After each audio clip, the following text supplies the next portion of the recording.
Hello friends, இன்றைக்கி வந்து பார்த்திங்கன்னா கோங்கூர பச்சடி வந்து எப்படி பண்ணுறது பார்க்கலாம். இப்போ வந்து பார்த்திங்கன்னா இது வந்து செய்கிறது வந்து பார்த்திங்கன்னா ரொம்ப சிம்பிள், ஈஸி, டேஸ்ட் வந்து சூப்பராக இருக்கும். ஸோ ஆயில் போட்டிருக்கோம் பார்த்திங்கன்னா. ஸோ இது வந்து பார்த்திங்கன்னா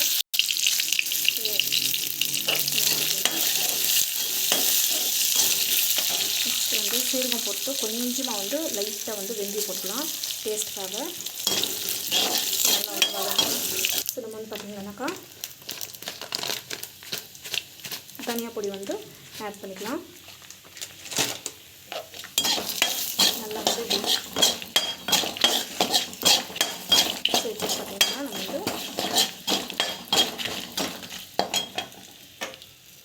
நம்ம வந்து பார்த்திங்கன்னாக்கா இது வந்து ஒரு பவுலுக்கு வந்து ஷிஃப்ட் பண்ணிடலாம்.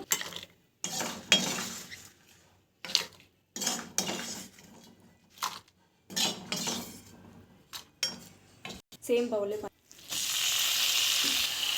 ஸோ இது வந்து நல்லா வந்து வதங்கணும்.